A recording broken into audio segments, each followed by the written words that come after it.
Señora Julia, lamento molestarla, pero hay un movimiento en su cuenta que necesita su autorización, dijo una voz firme al otro lado del teléfono. Julia se quedó en silencio por un segundo, confundida. No recordaba haber autorizado ningún retiro de esa cuenta.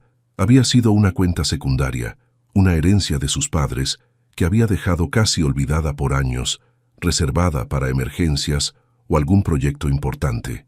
¿Movimiento? ¿Qué tipo de movimiento?, preguntó, tratando de sonar calmada.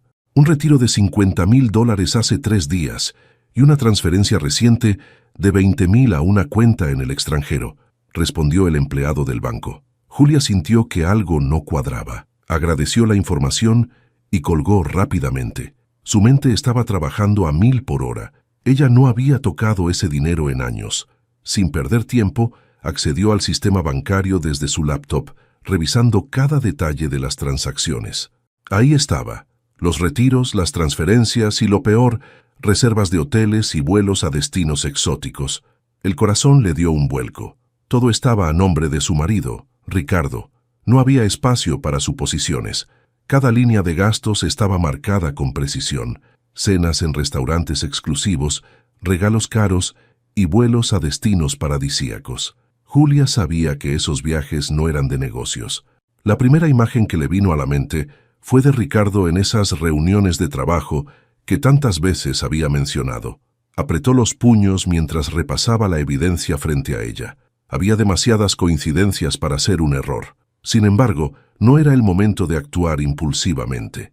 Necesitaba más información, algo que la dejara completamente segura de que sus sospechas eran reales. En un arranque de pragmatismo, Julia buscó el número de una amiga cercana, Andrea, quien conocía a un abogado especializado en divorcios. Pero antes de hacer esa llamada, decidió ser más cautelosa. Contactó a un detective privado y le envió las capturas de pantalla de las transacciones. «Necesito que descubras con quién está viajando mi marido y qué está haciendo con este dinero», dijo, su voz fría y calculada. El detective no tardó en responder.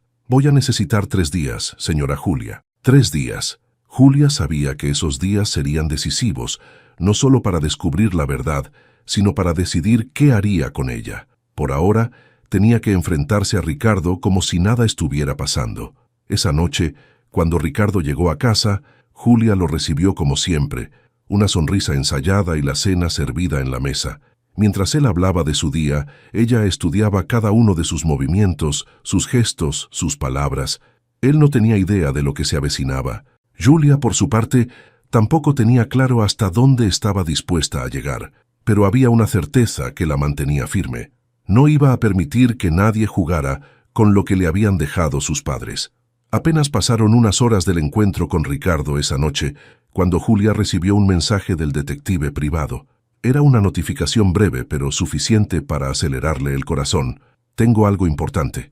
Mañana le envío detalles». Julia apagó la pantalla del teléfono con un suspiro contenido y se obligó a dormir, aunque la ansiedad apenas la dejaba respirar. A la mañana siguiente, con Ricardo ya fuera de casa rumbo a su reunión de trabajo, Julia se sentó frente a su laptop. Poco después llegó el informe preliminar del detective.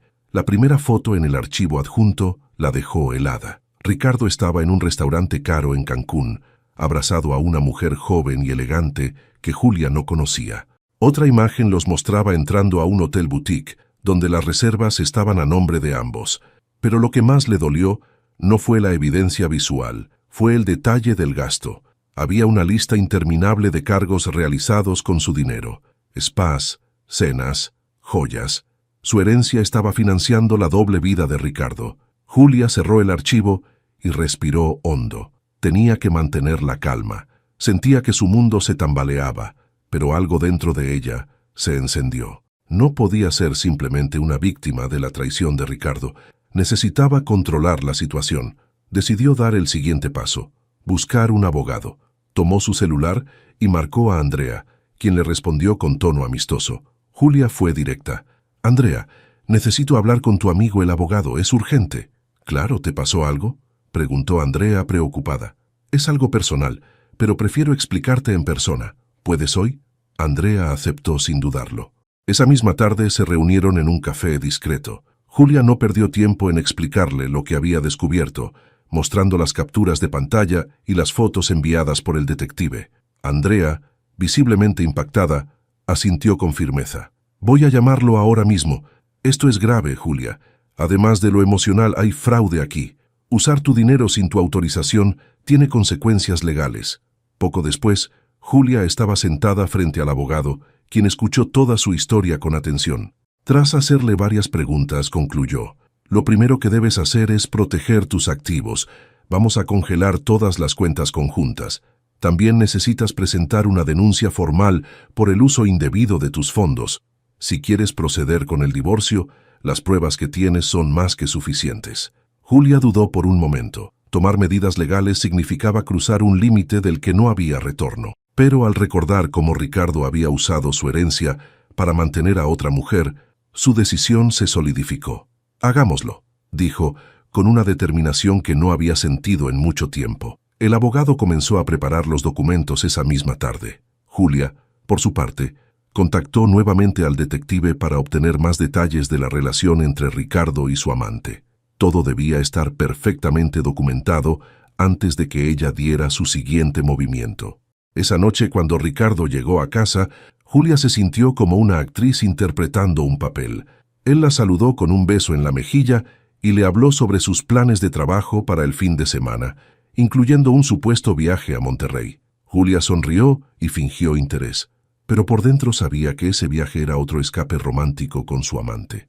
Mientras él se duchaba, Julia revisó su teléfono. Una notificación bancaria confirmó que Ricardo había intentado realizar otra transferencia desde la cuenta conjunta, pero esta vez el intento había sido bloqueado. Ella se había asegurado de cerrar los accesos antes de reunirse con el abogado. En la privacidad del baño, Ricardo maldijo entre dientes al darse cuenta de que su tarjeta había sido rechazada, pero no mencionó nada a Julia, probablemente pensando que se trataba de un error temporal. Ella, desde la cocina, escuchó sus pasos nerviosos, sintiendo que el control de la situación pasaba lentamente a sus manos. Esa noche, antes de dormir, Julia tomó una libreta y comenzó a escribir una lista. No era solo un plan para enfrentarlo, sino también una serie de pasos para recuperar su vida. Su mirada estaba fija en las palabras que había escrito en la parte superior de la página. «Este no es el final, es el principio». El reloj marcaba las 10:00 de la mañana cuando Julia recibió la llamada que estaba esperando. Era el detective, y su voz, aunque profesional, llevaba un matiz de urgencia. «Señora Julia, encontré algo que creo que debe ver en persona. Es más grande de lo que pensábamos. ¿Puede pasar por mi oficina?» Julia accedió de inmediato. Apenas llegó, el detective le mostró un nuevo informe, más detallado. Las fotografías de Ricardo y su amante, ahora identificada como Camila López, una consultora de eventos corporativos, revelaban no solo encuentros románticos, sino reuniones en las que se discutían negocios. Lo que más alarmó a Julia fue un documento, un contrato de compra de una propiedad en Tulum. «¿Con qué dinero se pagó esto?», preguntó Julia, aunque ya intuía la respuesta. Gran parte del monto inicial provino de la misma cuenta de la que retiraron su herencia, respondió el detective, señalando los registros bancarios que había obtenido. Julia apretó los labios, sintiendo una furia contenida. Ricardo no solo estaba traicionándola emocionalmente, sino también construyendo un futuro con otra mujer, financiado por el dinero que sus padres habían trabajado toda su vida para dejarle. El detective continuó: «Según mis fuentes, Camila está al tanto del origen del dinero. Parece que ambos planearon esta compra desde hace meses». Las palabras del detective resonaron como una bofetada. Julia no podía creer el nivel de descaro de Ricardo, pero no había tiempo para lamentarse. Ahora tenía una visión más clara de lo que debía hacer. Al regresar a casa, Julia se sentó frente a su laptop y revisó nuevamente las transacciones, confirmando cada detalle del informe. Decidió que no esperaría más. Contactó a su abogado y le explicó la nueva información. El abogado fue contundente. «Es el momento de actuar. Vamos a presentar la denuncia formal por fraude y comenzar el proceso de congelar los activos asociados con esa propiedad. Además, debemos asegurarnos de que no pueda disponer de más dinero mientras se realiza el proceso legal». Esa noche, Ricardo llegó tarde, como de costumbre. Llevaba una camisa arrugada y un aire despreocupado que a Julia le resultó casi ofensivo. Sin embargo, ella mantuvo su compostura. Le sirvió la cena y se sentó frente a él, observándolo mientras él hablaba trivialidades sobre su día. «Por cierto, ¿cuándo sales para Monterrey?», preguntó Julia casualmente fingiendo interés. Ricardo apenas levantó la mirada. «El viernes en la mañana. Tengo una presentación importante. Regreso el domingo». Julia asintió, reprimiendo una sonrisa. Sabía que no había ninguna presentación en Monterrey. Su verdadero destino era Tulum, y esa sería la última vez que él se burlaría de ella. A la mañana siguiente, mientras Ricardo salía para el trabajo, Julia implementó el plan que había trazado con su abogado. Todas las cuentas conjuntas restantes fueron congeladas, incluyendo las asociadas a la nueva propiedad. Además, presentó la denuncia formal ante las autoridades, asegurándose de que Ricardo no pudiera mover más dinero sin ser investigado. El viernes llegó rápidamente, y como Julia esperaba, Ricardo salió temprano para su viaje de negocios. Esa misma tarde, Julia recibió una notificación del banco confirmando que una transacción de alto valor había sido rechazada. Ricardo debía haber intentado completar el pago pendiente de la casa en Tulum, pero ya no tenía acceso al dinero. Julia no pudo evitar imaginar su reacción al descubrir que sus planes estaban derrumbándose, pero no le preocupaba. Ella estaba enfocada en dar el golpe final. Esa noche, mientras revisaba los documentos legales con su abogado, recibió un mensaje inesperado de un número desconocido. «Espero que estés feliz con lo que estás haciendo. Ricardo me dijo que todo esto es tu culpa». Julia leyó el mensaje 2 veces antes de responder. «No tengo idea de quién eres, pero si crees que puedes intimidarme, estás equivocada». Eran palabras simples, pero cargadas de la fuerza que Julia había acumulado en los últimos días. Ahora no solo estaba enfrentando a Ricardo, sino también a Camila, quien parecía estar tan involucrada en la traición como él. Julia apagó su teléfono y volvió a concentrarse en lo importante. Sabía que la batalla no había terminado, pero cada paso que daba la acercaba más a la victoria. Lo que Ricardo y Camila no sabían era que el verdadero enfrentamiento estaba a punto de comenzar. El sábado por la mañana, Julia despertó con una sensación distinta. No era miedo, ni siquiera rabia, era determinación. Ese día marcaría un punto de no retorno.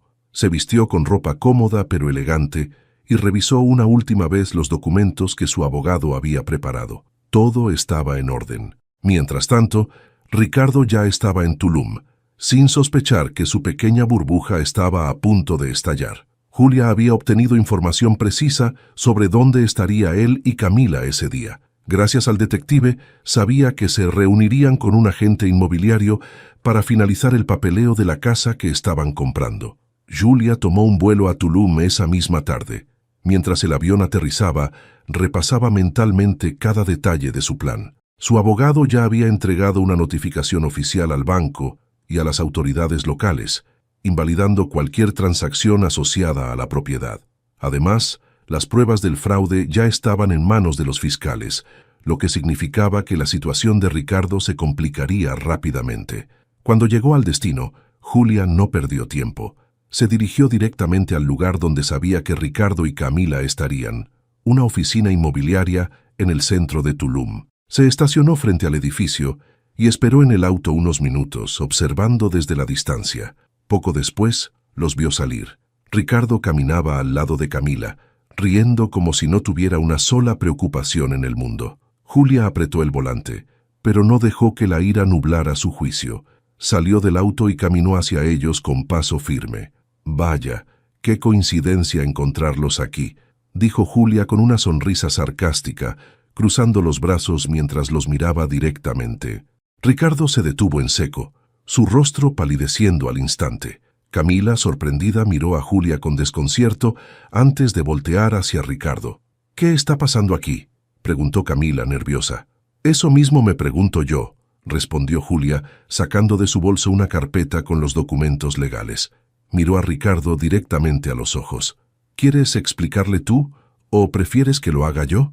Ricardo balbuceó algo incoherente, pero Julia no le dio tiempo para inventar excusas. Abrió la carpeta y sacó una copia del contrato de compra de la casa. «¿Reconoces esto?», preguntó lanzándolo frente a ellos. «¿Y este?», agregó, mostrando un extracto bancario que confirmaba que el dinero usado para la transacción provenía de su herencia. Camila tomó el papel con manos temblorosas y al leerlo, su expresión cambió de confusión a furia. «¿Me estás diciendo que este dinero no es tuyo?», exclamó girándose hacia Ricardo. Julia levantó una ceja. «Oh, no te lo dijo. Todo esto es gracias a mis padres. Bueno, lo que ellos trabajaron toda su vida para dejarme». Ricardo intentó hablar, pero Camila lo interrumpió. «Usaste el dinero de tu esposa. Me dijiste que era tuyo». «Cállate, Camila», espetó Ricardo perdiendo la calma. Julia dio un paso adelante aprovechando el caos. «No se preocupen, ya no tienen que discutir sobre esa casa, porque no va a ser suya.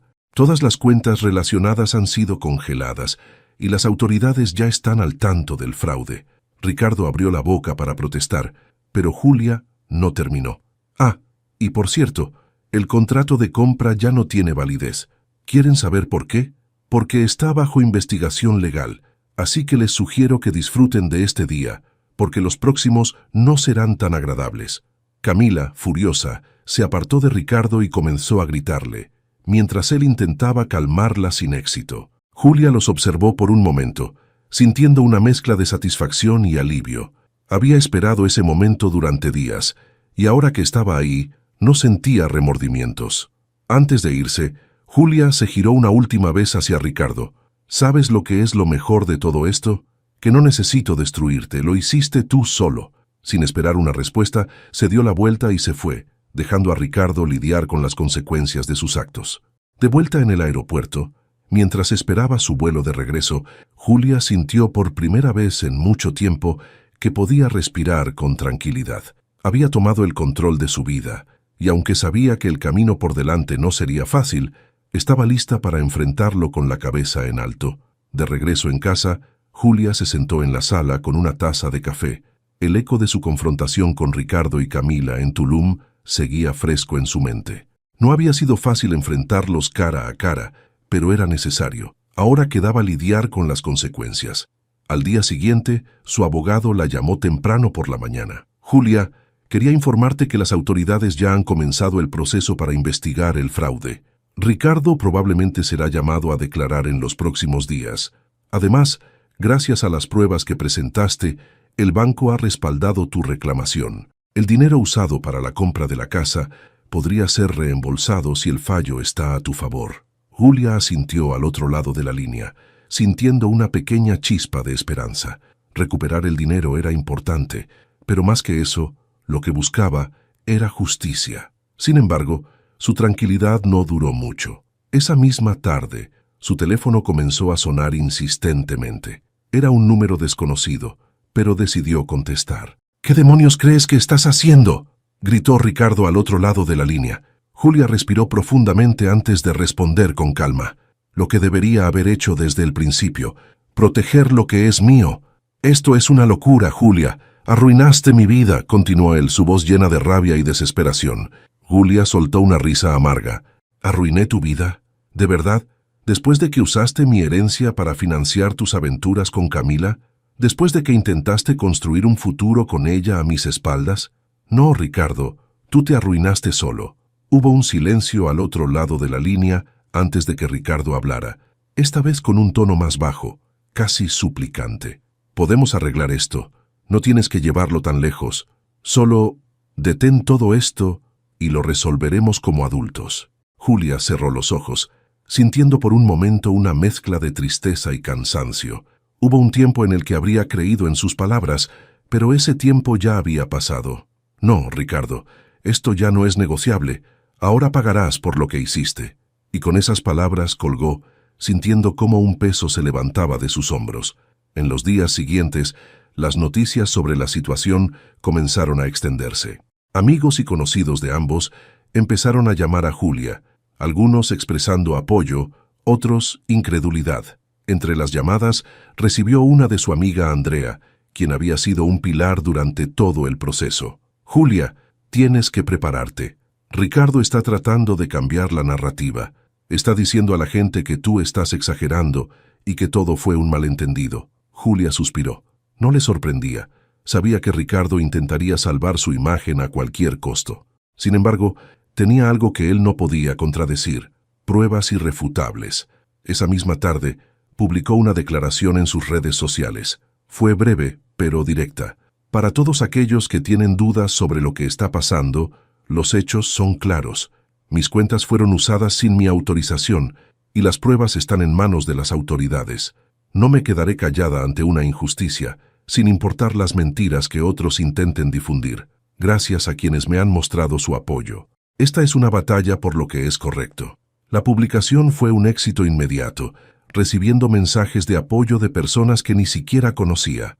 Algunos incluso compartieron sus propias experiencias de traición y abuso financiero, lo que le dio a Julia una sensación de comunidad y fortaleza. Mientras tanto, Ricardo comenzó a sentir la presión. Sus colegas en el trabajo lo confrontaron, y varios de sus clientes más importantes se retiraron de sus contratos, temiendo verse involucrados en el escándalo.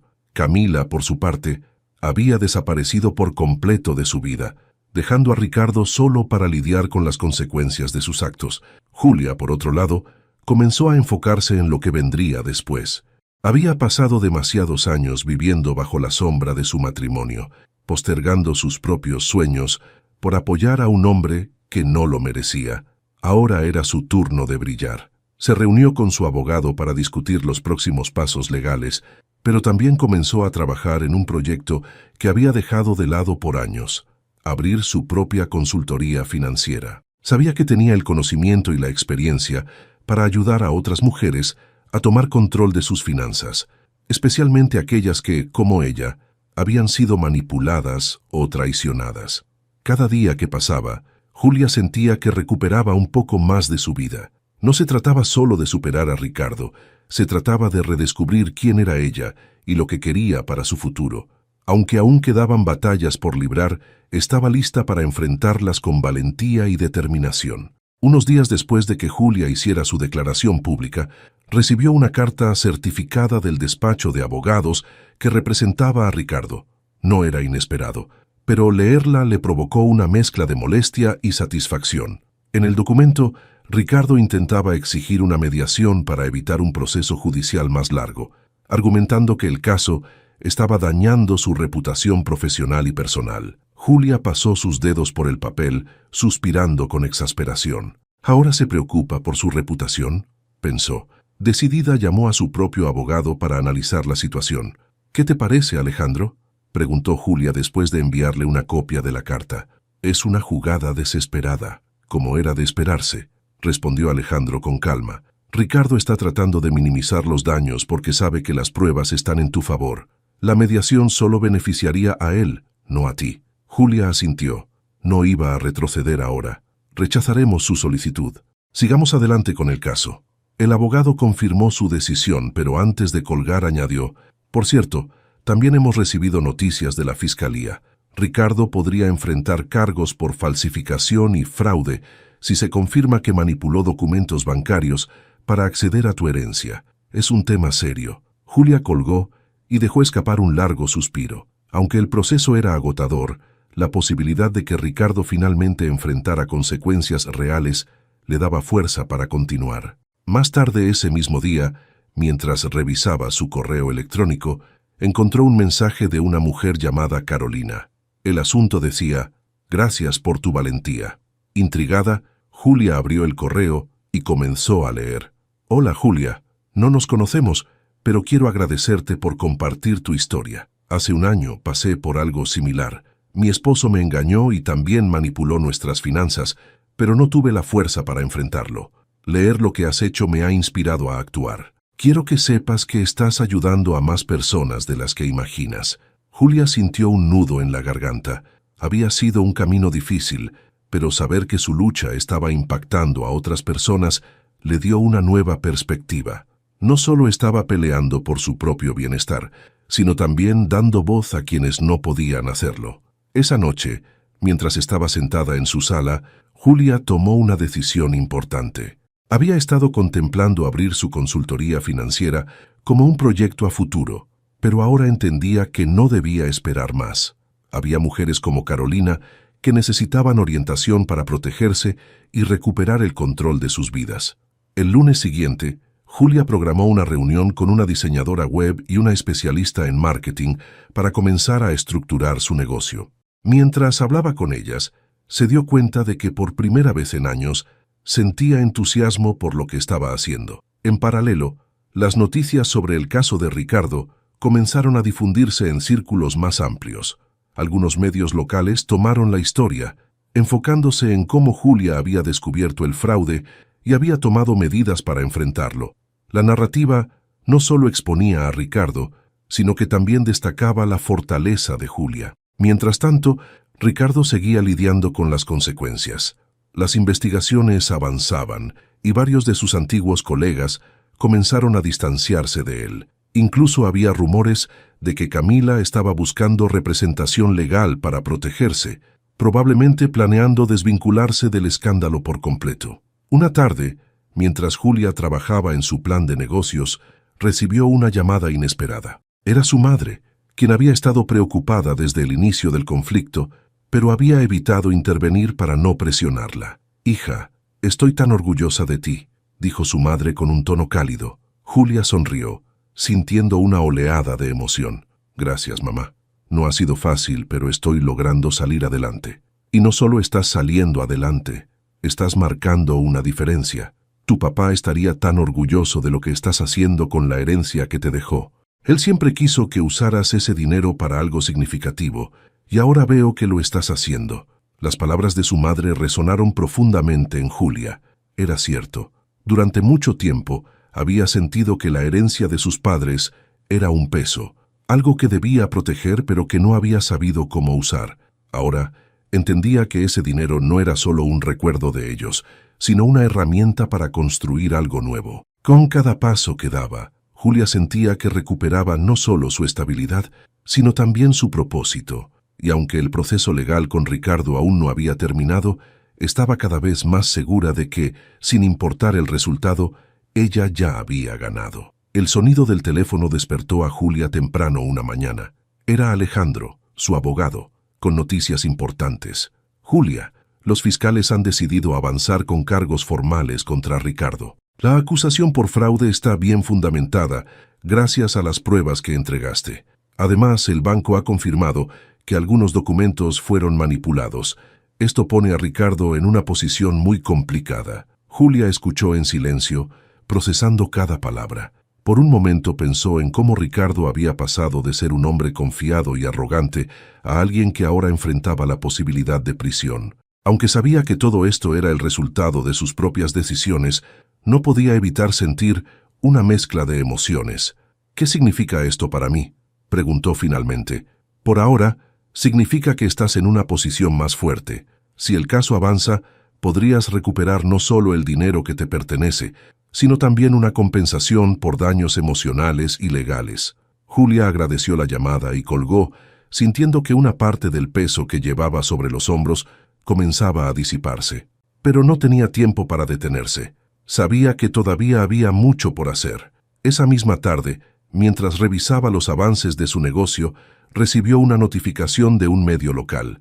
La historia de su caso había ganado tracción y ahora estaba siendo cubierta en un artículo titulado «La mujer que enfrentó el fraude y ganó, una historia de valentía y justicia».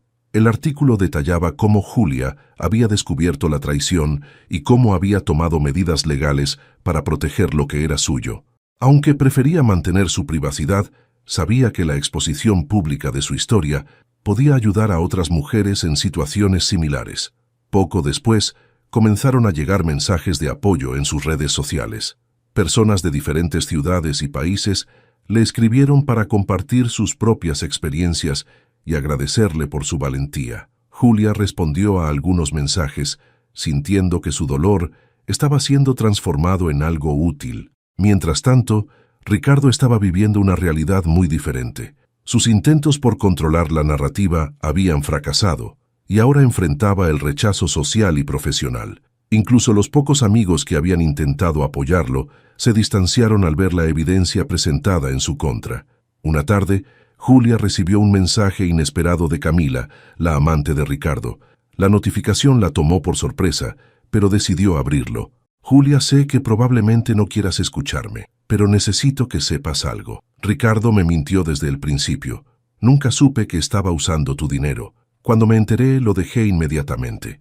No espero tu perdón, pero quería explicarte mi parte. Julia leyó el mensaje 2 veces antes de decidir no responder. No sentía rencor hacia Camila, pero tampoco tenía interés en entablar un diálogo con alguien que, consciente o no, había sido parte de su dolor. Lo único que le importaba ahora era seguir adelante. Los días pasaron y el caso de Ricardo avanzó rápidamente. Su abogado intentó negociar un acuerdo para evitar un juicio, pero Julia, respaldada por Alejandro, dejó claro que no aceptaría nada menos que justicia total. Finalmente, se fijó una fecha para la audiencia inicial. Cuando llegó el día, Julia se presentó en el tribunal acompañada por su abogado. Ricardo estaba allí, pero parecía una sombra del hombre que había sido. Su postura estaba encorvada y sus ojos evitaban encontrarse con los de Julia. Durante la audiencia, el juez escuchó las pruebas presentadas por ambas partes, los registros bancarios, las fotos, los documentos manipulados. Todo pintaba un cuadro claro de la culpa de Ricardo. Su abogado intentó argumentar que había sido un malentendido, pero el juez no mostró simpatía. Al final del día, el juez dictaminó que Ricardo enfrentaría un juicio formal por fraude y falsificación. Además, ordenó el congelamiento total de sus bienes hasta que se resolviera el caso, lo que incluía la propiedad en Tulum. Mientras salía del tribunal, Julia sintió una mezcla de alivio y cansancio. No era el final del camino, pero era un paso importante hacia la resolución. Ricardo finalmente estaba enfrentando las consecuencias de sus actos y Julia sabía que había hecho lo correcto. Esa noche, mientras estaba en su casa revisando los planes para su consultoría, recibió una llamada de Andrea. «Julia, ¿cómo te sientes?», preguntó su amiga con genuina preocupación. «Más fuerte que nunca», respondió Julia, con una sonrisa en los labios. Aunque el proceso había sido largo y doloroso, sabía que estaba en el camino correcto. Su vida no giraba más en torno a Ricardo, sino en torno a sus propios sueños y metas. Y eso, pensó, era la mayor victoria de todas.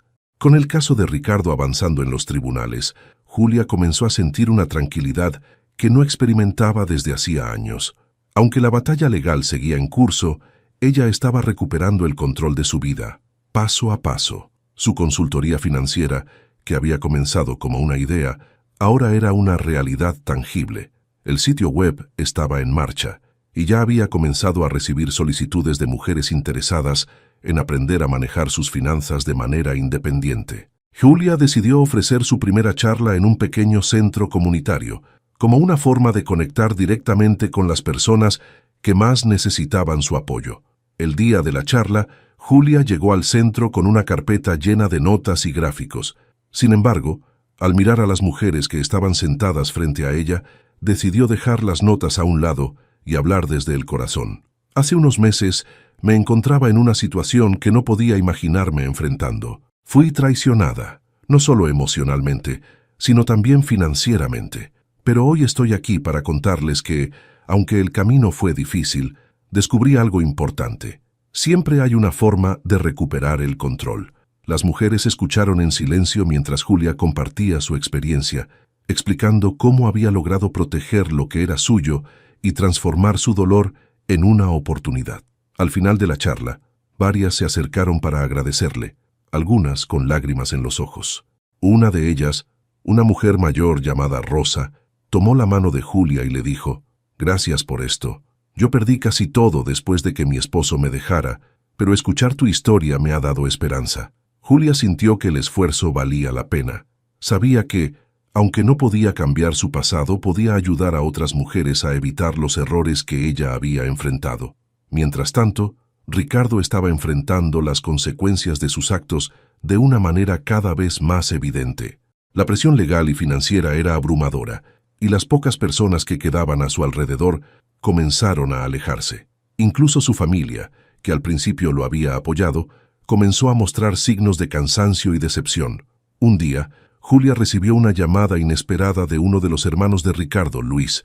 Aunque no hablaban desde hacía años, él parecía genuinamente preocupado. «Julia, sé que no es mi lugar, pero quería decirte que estoy avergonzado por lo que hizo Ricardo.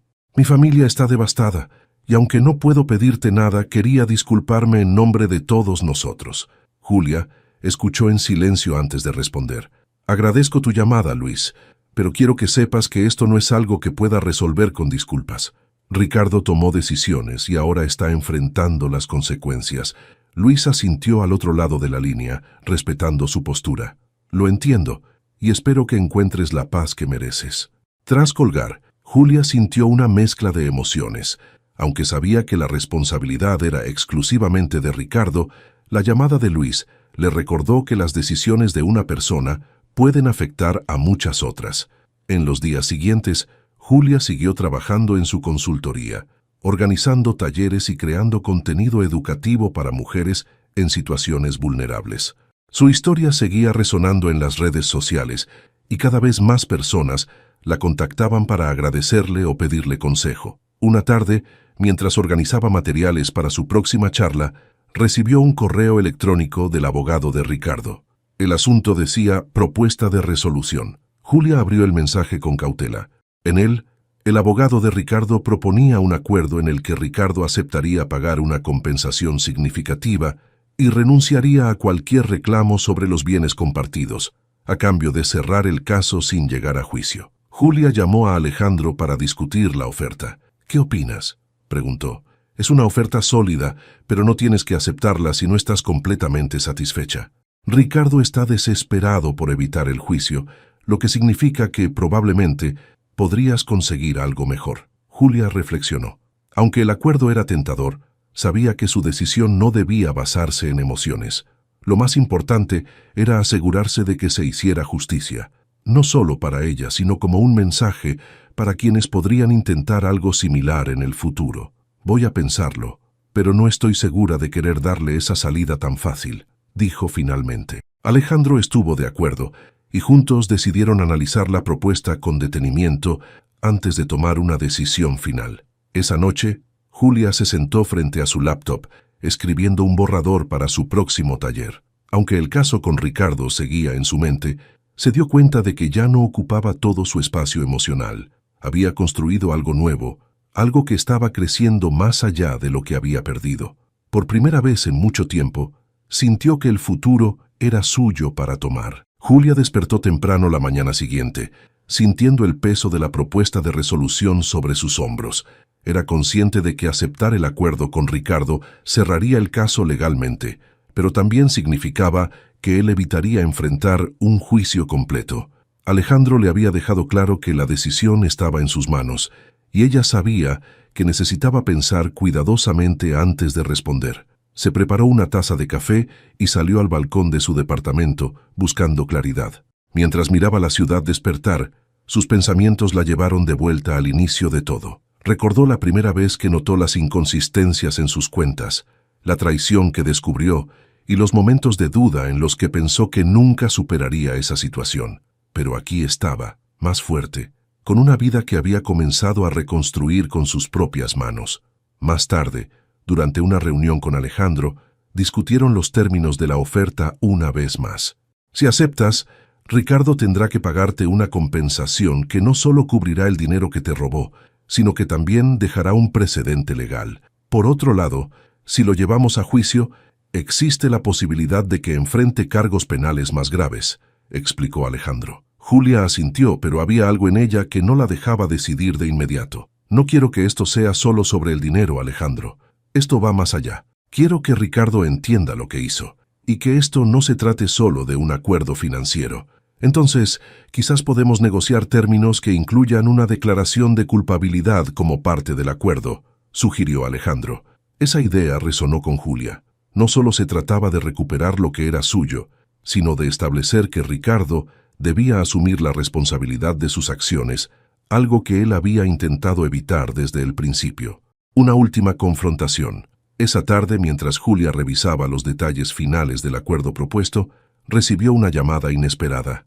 Ricardo. Su voz, ahora apagada y sin el tono arrogante de antes, sonó casi irreconocible. «Julia, por favor, ¿podemos hablar?», pidió con un tono que intentaba sonar conciliador. Julia respiró profundamente antes de responder. «Si quieres hablar sobre el caso, hazlo a través de tu abogado. No tengo nada más que decirte directamente. Solo necesito que entiendas». «No tenía la intención de que esto llegara tan lejos», insistió él. Julia soltó una risa amarga. «¿Intentas justificarte ahora? Ricardo, esto llegó lejos porque tú lo llevaste ahí. Tomaste decisiones y ahora estás enfrentando las consecuencias. Esto no es mi culpa. Antes de que pudiera responder, Julia colgó. No iba a permitir que él intentara manipularla de nuevo. La resolución 2 días después, Julia y Alejandro se reunieron con el equipo legal de Ricardo para negociar los términos finales del acuerdo. Alejandro fue firme. Mi cliente aceptará el acuerdo bajo 2 condiciones. Primero, Ricardo debe emitir una declaración pública de culpabilidad, admitiendo que manipuló las cuentas y traicionó la confianza de Julia. Segundo, además de la compensación, Ricardo renunciará a cualquier derecho sobre los bienes compartidos. El abogado de Ricardo intentó suavizar las condiciones, pero Alejandro no cedió. Julia, mientras tanto, se mantuvo en silencio, observando cómo Ricardo evitaba mirarla directamente durante toda la reunión. Al final, después de horas de negociación, Ricardo aceptó el cierre de un capítulo. La declaración pública de Ricardo se publicó días después. En ella, admitía su culpa y reconocía el daño que había causado. Aunque sabía que el documento había sido escrito por sus abogados, Julia sintió una pequeña victoria al verlo enfrentarse al escrutinio público. Con la compensación financiera asegurada y los bienes compartidos ahora bajo su control, Julia cerró oficialmente el caso. Alejandro la felicitó por su fortaleza durante todo el proceso, pero Julia sabía que la verdadera victoria no estaba en el dinero ni en la resolución legal, estaba en lo que había aprendido sobre sí misma. Había enfrentado el dolor, el engaño y la incertidumbre, y había salido del otro lado más fuerte y más sabia, el futuro. En las semanas siguientes, Julia se sumergió de lleno en su consultoría. Sus talleres comenzaron a atraer más atención, y pronto fue invitada a hablar en eventos más grandes sobre empoderamiento financiero. En cada presentación compartía su historia, no como una víctima, sino como una mujer que había transformado una crisis en una oportunidad para crecer. Una tarde, mientras se preparaba para un taller, recibió un mensaje de una joven que había asistido a una de sus charlas. Gracias, Julia. Por primera vez en mucho tiempo, siento que puedo tomar el control de mi vida. Eres una inspiración. Julia sonrió, sabiendo que esas palabras eran el verdadero reflejo de lo lejos que había llegado. Aunque el camino había sido arduo, estaba orgullosa de lo que había construido. Mientras miraba hacia el futuro, sabía que lo mejor estaba por venir. La sala estaba llena de energía. Decenas de mujeres de diferentes edades y contextos habían asistido al taller de Julia, que ahora se llevaba a cabo en un auditorio más grande, gracias a la creciente demanda de sus charlas. El tema del día era ¿cómo proteger tu futuro financiero? Julia se paró frente al público con la confianza que había construido tras meses de trabajo y superación. Hace un año, yo estaba sentada donde ustedes están ahora. Tenía miedo, sentía que había perdido todo, pero en lugar de quedarme estancada en ese miedo, decidí transformarlo en acción. Lo más importante que aprendí es que nadie puede tomar el control de tu vida por ti. Tú eres quien debe dar el primer paso. El público la escuchaba atentamente, algunas tomando notas, otras simplemente dejándose inspirar por su historia. Julia pasó el resto de la sesión guiándolas a través de herramientas prácticas y estrategias financieras, asegurándose de que todas salieran con algo tangible para aplicar en sus vidas. Al finalizar, varias mujeres se acercaron para agradecerle. Entre ellas estaba Rosa, la mujer mayor que había asistido a su primer taller. Julia, gracias por no rendirte. Mi hija y yo hemos empezado a organizar nuestras finanzas juntas. Me diste esperanza cuando pensaba que no había solución. Julia le sonrió, sintiendo una vez más que su dolor del pasado había encontrado un propósito. Rosa, tú estás haciendo el trabajo más importante. Yo solo te di un empujón. Esa noche, de vuelta en casa, Julia revisaba los correos de su creciente lista de clientes cuando recibió una notificación inesperada. Un artículo en una revista nacional destacaba su trabajo y la llamaba una líder del empoderamiento financiero femenino. Leyó el artículo con incredulidad. Nunca imaginó que su historia y su trabajo tuvieran un impacto tan amplio. Lo que había comenzado como una necesidad personal de sanar y reconstruirse ahora estaba ayudando a cientos de mujeres. El cierre con Ricardo. Un mes después, Ricardo envió su último pago de la compensación acordada. Con ello, todos los lazos legales entre ellos se cortaron definitivamente. Alejandro le llamó para informarle y Julia sintió una mezcla de alivio y resolución. Esa noche, encendió una vela en el rincón donde guardaba las fotos de sus padres. Mientras miraba la llama danzar suavemente, habló en voz baja. Gracias por darme la fuerza para seguir adelante. Espero que estén orgullosos de lo que estoy haciendo con lo que dejaron para mí. Era un momento de cierre, no solo con Ricardo, sino también con el pasado. Julia ya no era la mujer que había dudado de su fuerza al descubrir la traición. Ahora era alguien que había encontrado su propósito y lo estaba usando para marcar la diferencia. El futuro como horizonte. Meses después, Julia recibió una invitación para participar en un evento internacional sobre empoderamiento femenino y liderazgo. El evento tendría lugar en Bogotá, y ella sería una de las ponentes principales. Era una oportunidad que consolidaba el impacto de su trabajo y la validación de su nuevo camino. El día del evento, Julia se paró frente a una audiencia mucho más grande de lo que jamás había imaginado. La ovación que recibió al ser presentada fue ensordecedora, pero ella se mantuvo tranquila, lista para compartir su historia una vez más. Hoy estoy aquí para hablarles sobre algo más que dinero. Estoy aquí para hablarles sobre resiliencia, sobre cómo cada uno de nosotros tiene el poder de transformar incluso las peores situaciones en oportunidades para crecer. Su discurso resonó profundamente con el público, y cuando terminó, las preguntas y comentarios fluyeron durante horas. Julia regresó a su hotel esa noche con la certeza de que había encontrado su propósito. La última página. De vuelta en su ciudad, Julia continuó expandiendo su consultoría, pero también encontró tiempo para sí misma. Empezó a explorar nuevas pasiones, como la pintura y el senderismo, redescubriendo partes de sí misma que había dejado de lado durante años. Una tarde, mientras caminaba por un parque cercano, se detuvo un momento a mirar el cielo. Por primera vez en mucho tiempo, se sintió completamente en paz.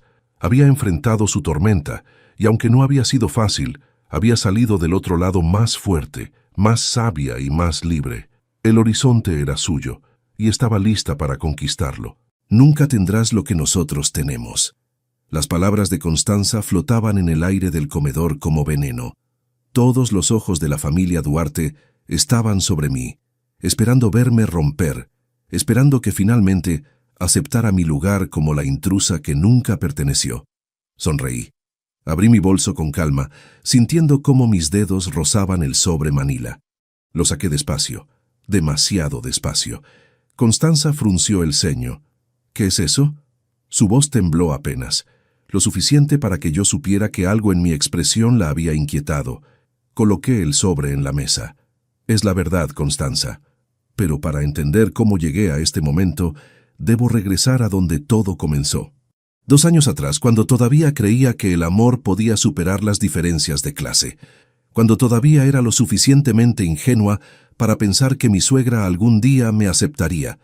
El café de Palermo olía a medialunas recién horneadas. Yo estaba en mi mesa de siempre, la del rincón junto a la ventana, con mis bocetos de diseño esparcidos y mi laptop mostrando patrones de tela. Vivía ahí 3 tardes por semana, trabajando en mis colecciones como diseñadora independiente. ¿Este asiento está ocupado? Levanté la vista. Un hombre de 30 y algo, traje impecable pero corbata aflojada, sonrisa cansada pero genuina, ojos cafés que me miraban con curiosidad real, no con la lascivia que ya había aprendido a identificar. «Es todo tuyo». Se sentó, pidió un café. No dijo nada durante 10 minutos, solo trabajaba en su laptop, pero entonces miró mis bocetos. «¿Eres diseñadora?» «Intento serlo. Estos son buenos, realmente buenos». No era cumplido vacío. Estaba estudiando las líneas con ojo crítico. Mi hermana estudió diseño. Reconozco talento cuando lo veo. «Gracias». Cerré el cuaderno sintiéndome extrañamente vulnerable. No me gustaba que extraños vieran mi trabajo antes de estar terminado. «Perdón, soy entrometido». Extendió su mano. «Sebastián, Marina». Y así comenzó todo. 3 semanas de encuentros casuales en el mismo café.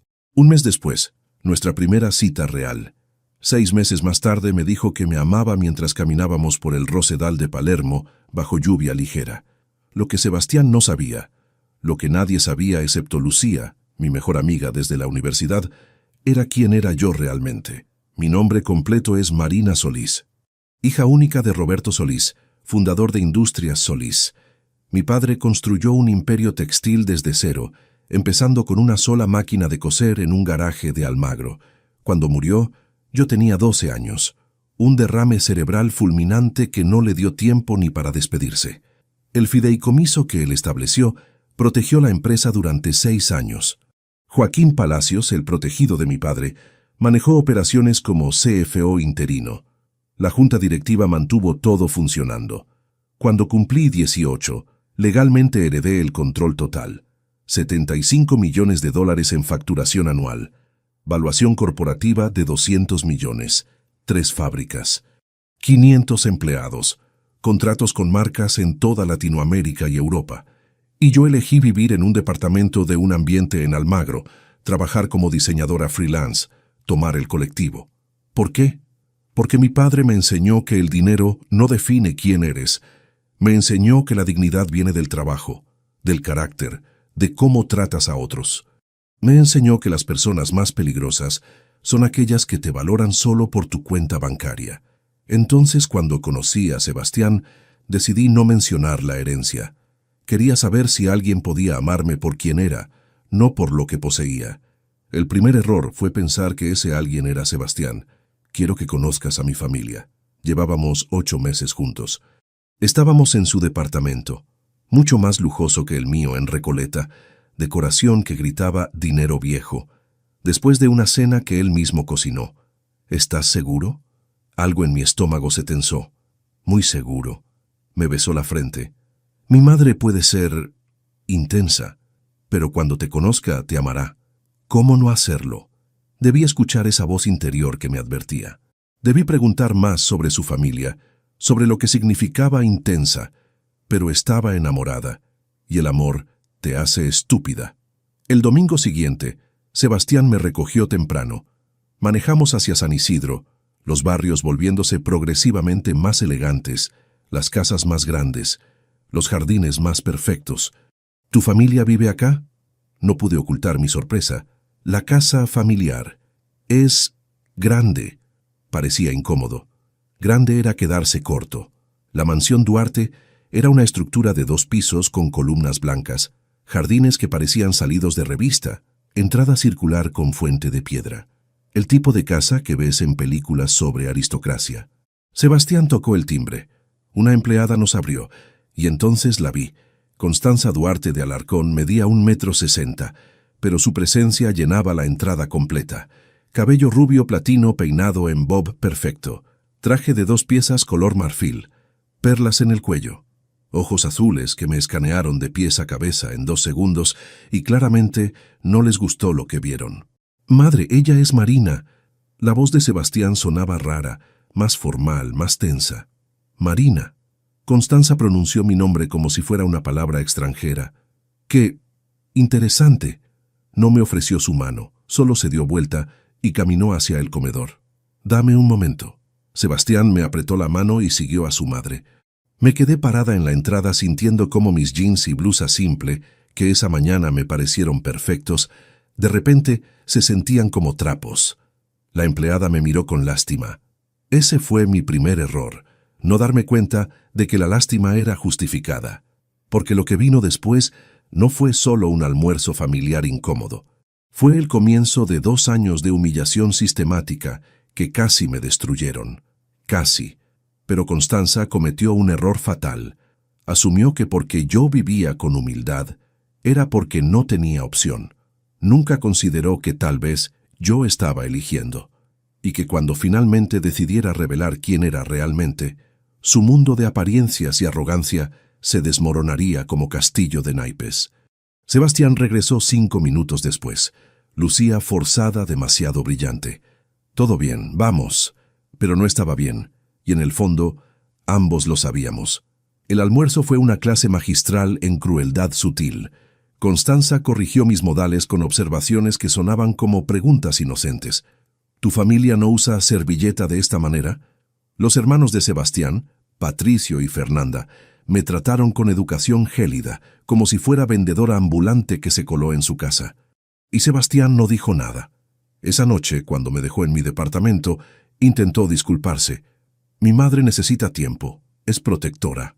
No es protectora, Sebastián. Es cruel. Marina me tomó las manos. Dale una oportunidad, por favor, por nosotros.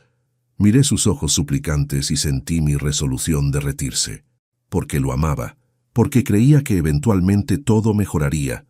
Otro error, pero cada error me acercaba un paso más al momento donde finalmente diría, basta. Marina Solís. La voz de Lucía sonaba tensa por teléfono. Eran las 11 de la noche, 2 semanas después de conocer a la familia Duarte. ¿Qué pasa? Necesito verte. Mañana. Es urgente. Lucía Torrente había sido mi compañera en la Universidad de Buenos Aires. Estudiamos juntas, nos desvelamos preparando exámenes, compartimos mate y sueños. Ella sabía quién era yo desde el principio. Era la única que conocía ambos lados de mi vida. Marina, la diseñadora modesta, y Marina Solís, heredera de Industrias Solís. ¿Tan grave es? Peor. Hizo una pausa. Es sobre Sebastián, sobre su familia. Mi estómago se contrajo. El café donde nos encontramos estaba en Recoleta, lejos de mi barrio usual. Lucía ya estaba ahí cuando llegué, con su laptop abierta y una expresión que no auguraba nada bueno. Siéntate, obedecí. Ella giró la pantalla hacia mí. Como tu abogada estoy redactando tu testamento. Protocolo estándar para alguien con tu patrimonio. Necesitaba verificar que no hubiera conflictos de interés con la familia Duarte. Entonces investigué.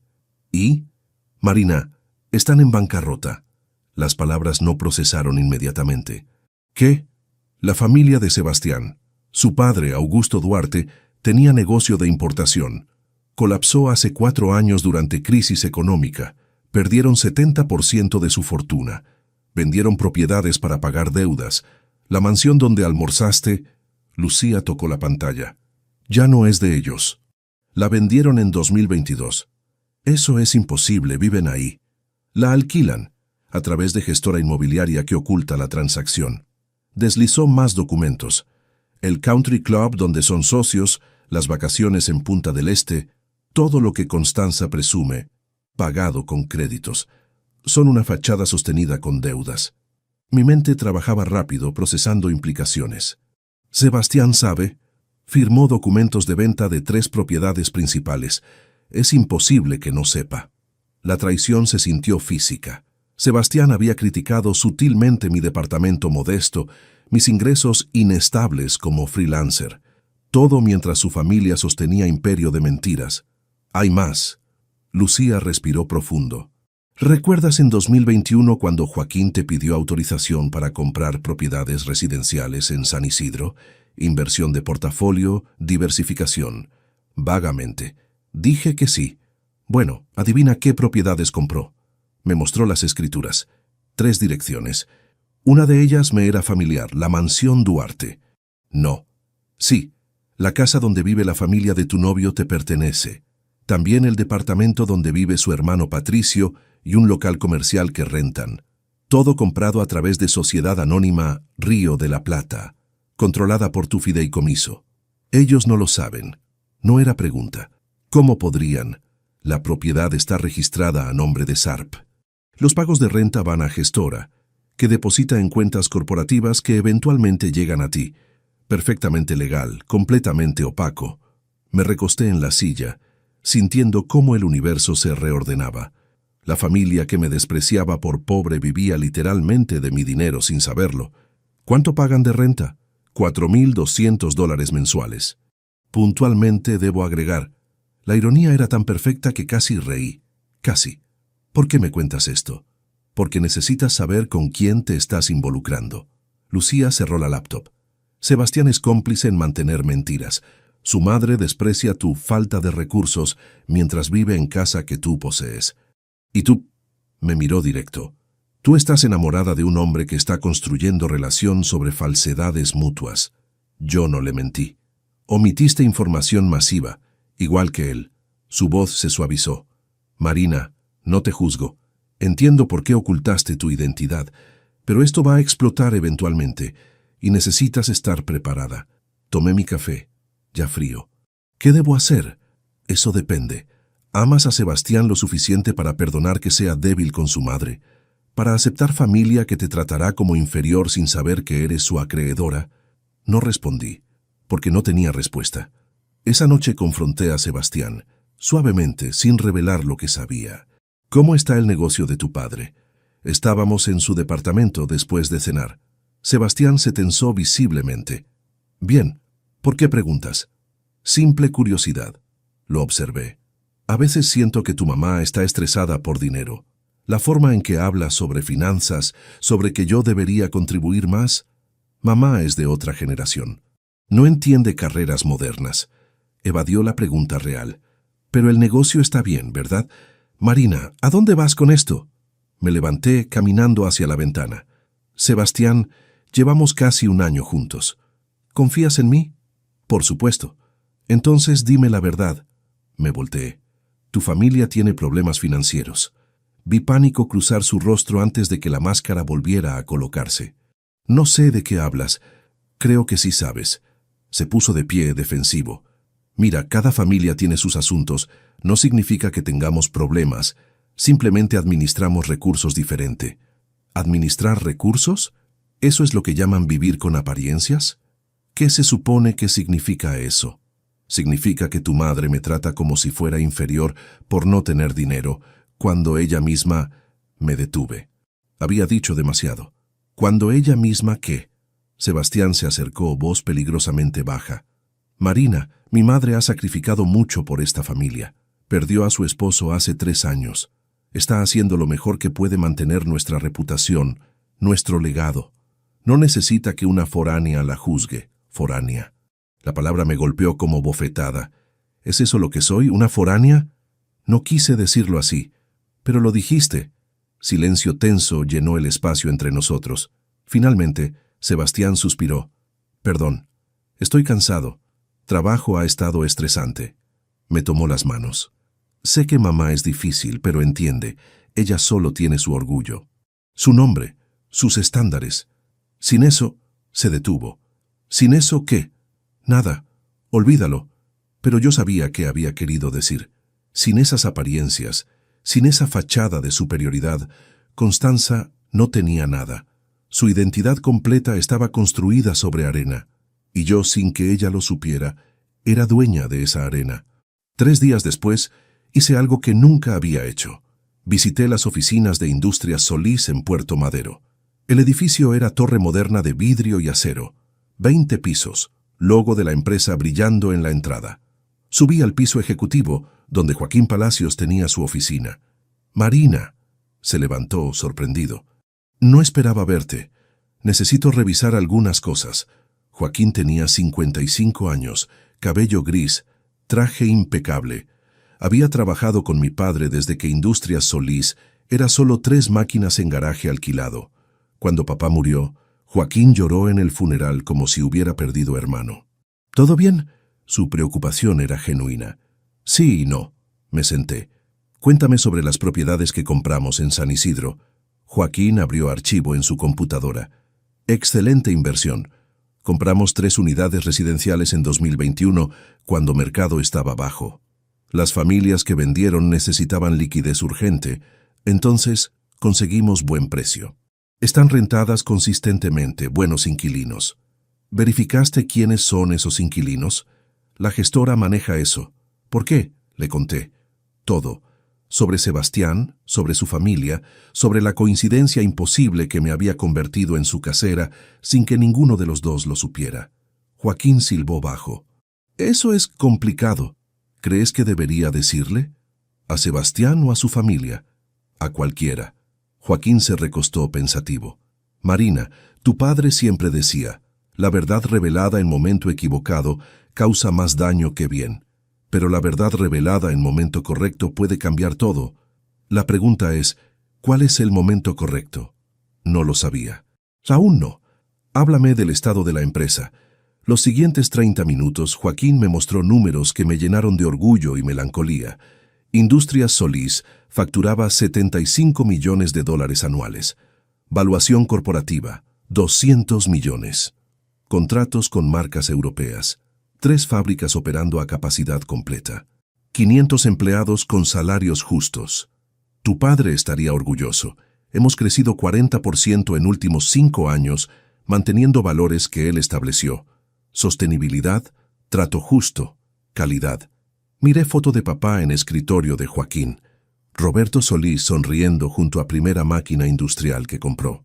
¿Crees que cometí error ocultando quién soy? Creo que querías saber si alguien te amaría por ti misma. No hay nada malo en eso. Joaquín hizo pausa. Pero también creo que cuando ocultas algo tan fundamental, te arriesgas a que la revelación eventualmente destruya lo que construiste. Tenía razón. Lo sabía. Esa noche, acostada en mi departamento modesto con vista a edificios de Almagro, tomé decisión. No revelaría mi identidad todavía, pero tampoco seguiría aceptando humillaciones pasivamente. Si Constanza quería tratarme como inferior, tendría que hacerlo sabiendo que yo elegía no responder. No porque fuera débil, sino porque estaba esperando el momento correcto. Y ese momento vendría. Pronto. Mi teléfono vibró. Mensaje de Sebastián. Te amo. Perdón por esta tarde. ¿Almuerzo familiar el domingo? Miré el mensaje largo tiempo antes de responder. Ahí estaré. Porque necesitaba ver más. Entender más. Antes de decidir qué hacer con la bomba de información que ahora poseía. La invitación llegó en sobre de pergamino color crema con monograma dorado. Letras en tipografía clásica anunciaban la celebración del 60º cumpleaños de Constanza Duarte de Alarcón en el Country Club San Isidro. Al reverso, nota manuscrita con letra perfecta. Querida Marina, por favor, haz esfuerzo especial con tu vestimenta. Será evento distinguido con invitados importantes. No queremos malentendidos.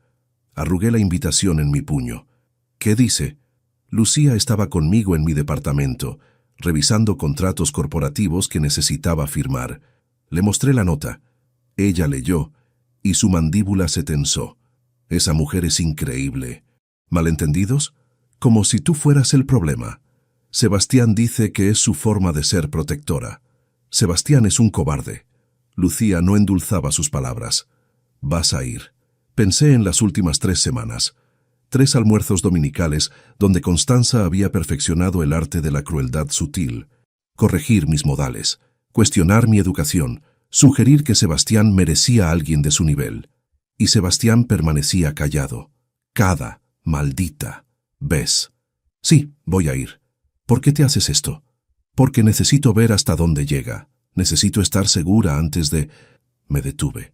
¿Antes de qué? Miré la invitación arrugada. Antes de decidir si vale la pena seguir fingiendo. Las siguientes 3 semanas fueron preparación meticulosa.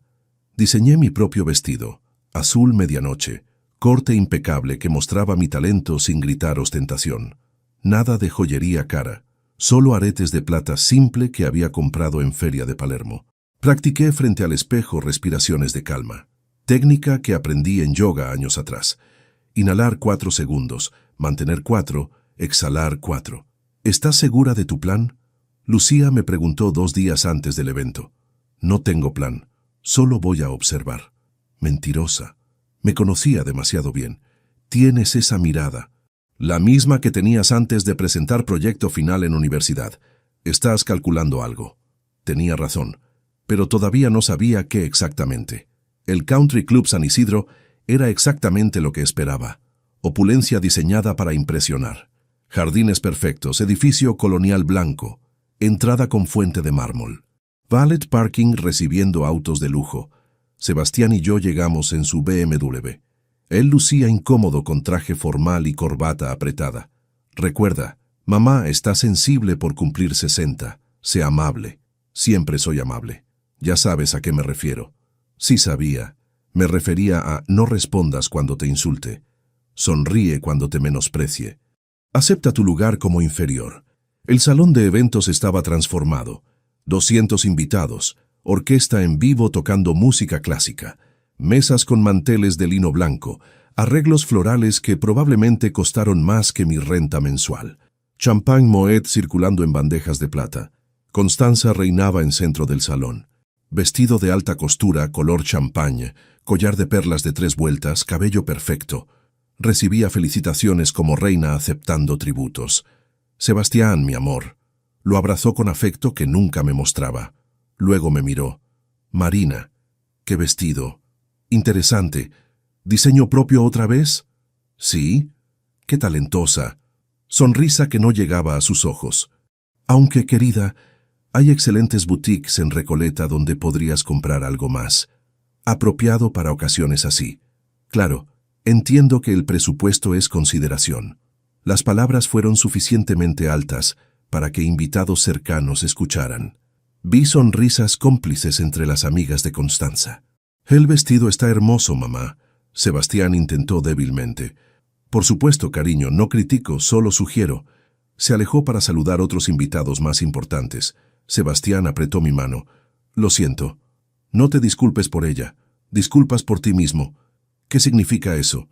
Significa que otra vez no me defendiste. Marina, no aquí. Pero ahí estaba el problema. Nunca era el momento. Nunca el lugar. Siempre había excusa para su silencio. La cena fue producción orquestada. 7 platos, vino diferente para cada uno, conversaciones cuidadosamente superficiales. Estaba sentada entre Sebastián y Fernanda, la cuñada que me trataba con educación gélida. ¿A qué te dedicas nuevamente?, Fernanda preguntó, aunque sabía perfectamente la respuesta. Diseño de moda independiente. Ah, qué lindo, como hobby. Es mi carrera. Claro, claro. Sonrisa condescendiente. Patricio y yo siempre admiramos personas con espíritu emprendedor, aunque debe ser difícil sostener estilo de vida estable con ingresos tan variables. Me va bien. Seguramente. Tomó su vino. Menos mal que Sebastián tiene carrera sólida. Arquitectura siempre será respetada. El mensaje era claro. Yo era mantenida. Peso económico. Carga, si supiera.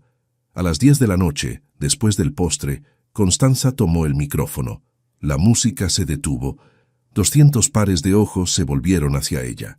Queridos amigos, familia, gracias por acompañarme en esta noche especial. Aplausos educados. 60 años es momento de reflexión, de agradecer bendiciones. Su voz era melodiosa, practicada. Agradezco a Dios, a mi difunto esposo Augusto, que en paz descanse, a mis hijos maravillosos. Miró hacia nuestra mesa. Patricio y Fernanda sonreían orgullosos. Sebastián parecía querer desaparecer. Agradezco también a las mujeres que se han unido a nuestra familia. Fernanda, señaló a mi cuñada, psicóloga brillante de familia distinguida, educada en los mejores colegios, una verdadera Duarte.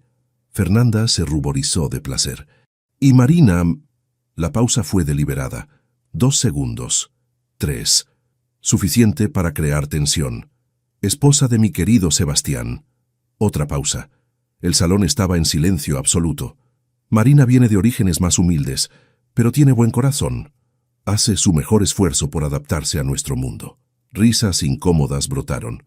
No siempre comprende nuestras costumbres, nuestra educación, nuestros valores, pero es dulce, y eso cuenta. Mi rostro ardía. Cada persona en ese salón me estaba mirando con mezcla de lástima y superioridad. La humillación era física, quemando bajo mi piel. Sé que algunos preguntaron por qué Sebastián eligió casarse fuera de su círculo social. Constanza continuó, disfrutando cada palabra. Yo también me lo pregunté, pero he aprendido a aceptar que el amor es misterioso, incluso cuando es inconveniente. Inconveniente, como si yo fuera problema a tolerar. Brindemos por familia, por tradición, por mantener estándares que nos definen. Aplausos llenaron el salón. Constanza sonreía triunfante. Había logrado su objetivo, ponerme en mi lugar públicamente. Miré a Sebastián, estaba rojo mirando su copa de champán.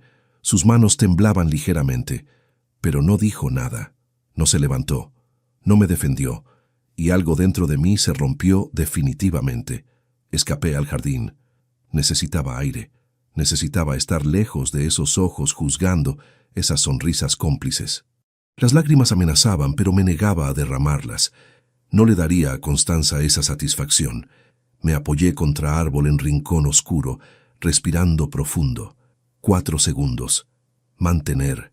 Exhalar. Voces llegaron desde camino cercano. Reconocí la risa de Constanza. Constanza, fuiste dura con la chica.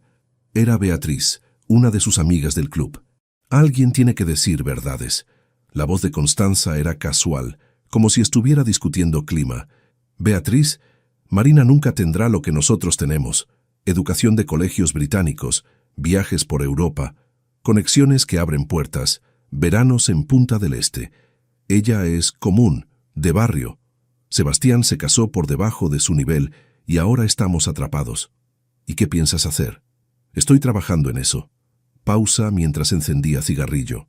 He sugerido a Sebastián que reconozca su error. Renata Elizalde está disponible, recién divorciada, familia impecable. Sería match perfecto. ¿Renata? ¿La hija de los Elizalde de Belgrano? La misma. He organizado algunos encuentros casuales, cenas donde ella está invitada. Sebastián es débil, eventualmente verá razón. ¿Y Marina? La presiono hasta que quebrará. Nadie tolera humillación constante indefinidamente. Eventualmente se irá voluntariamente. Es solo cuestión de tiempo. Mi corazón latía tan fuerte que pensé que lo escucharían. No era solo desprecio clasista, era campaña calculada para destruir mi matrimonio. ¿Él sabe sobre tu plan? Sebastián no necesita saber detalles. Solo necesita darse cuenta gradualmente de que cometió error casándose con ella. Yo simplemente acelero el proceso. Se alejaron riendo. Sus voces se desvanecieron en la noche. Me quedé paralizada, temblando de furia y dolor. Cada palabra era cuchillo en mi espalda. Saqué mi teléfono con manos temblorosas. Marqué número de Lucía. Marina, ¿qué pasó? Activa el plan. Mi voz salió más firme de lo que esperaba. Quiero todos los documentos listos para mañana. Escrituras, estados de cuenta, estructura corporativa, todo. ¿Estás segura? Nunca he estado más segura de nada. Respiré profundo. Se terminó el silencio, pero antes de colgar, escuché voz detrás de mí. Marina. Me volteé. Sebastián estaba parado ahí, rostro pálido bajo luz de jardín. ¿Cuánto escuchaste? Mi voz salió fría. Suficiente. Se acercó. Yo no sabía que mamá... ¿No sabías? Risa amarga escapó de mis labios. Sebastián, llevas 2 años viendo cómo me humilla. 2 años pidiendo que sea paciente. ¿Cuándo ibas a defenderme? Después del divorcio que ella está planeando. Yo nunca... No quiero divorciarme, pero tampoco quieres contradecir a tu madre. Di un paso hacia él. Entonces, ¿qué quieres exactamente? Silencio. Su incapacidad de responder era respuesta suficiente. Me voy. Caminé hacia la salida. ¿A dónde vas? A casa, a mi verdadera casa. ¿Qué significa eso? Nuestro departamento es... Ese departamento nunca fue mi casa. Solo era otro lugar donde pretender ser alguien que no soy. Llamé taxi desde la entrada. Sebastián me siguió suplicando, pero ya no escuchaba sus palabras. En el taxi marqué otro número. ¿Joaquín? Soy Marina. Necesito acceso a la suite ejecutiva en el edificio corporativo. Me quedo ahí indefinidamente. Pausa mientras Joaquín respondía, sorprendido. Sí, es permanente. Y Joaquín, mañana a primera hora quiero reunión completa de junta directiva.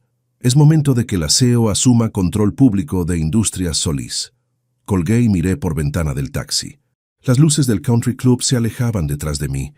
Ya no era la esposa sumisa tolerando humillaciones.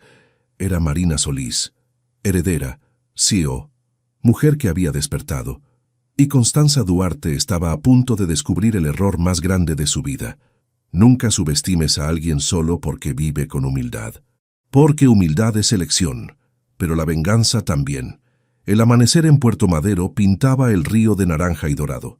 Desperté en la suite ejecutiva del piso 20, departamento que había permanecido vacío durante años. Era de mi padre. Ahora era mío. Me levanté y caminé descalza hacia el ventanal. Buenos Aires se extendía ante mí, ciudad que guardó mis secretos durante tanto tiempo. Ya no más. Abrí el armario que Joaquín había mandado preparar anoche. Dentro, encontré ropa que había almacenado aquí hace años. Trajes sastre de diseñador, blusas de seda, tacones italianos, la vestimenta de quien realmente era. Elegí conjunto gris Oxford con blusa blanca. Tacones Prada discretos pero poderosos. Recogí mi cabello en moño ejecutivo. La mujer en el espejo era extraña y familiar al mismo tiempo. La había escondido tanto tiempo que casi olvidé cómo se sentía ser ella. Mi teléfono vibró. Sebastián había llamado 17 veces durante la noche. Dejó 8 mensajes de voz que no escuché. Ahora mandaba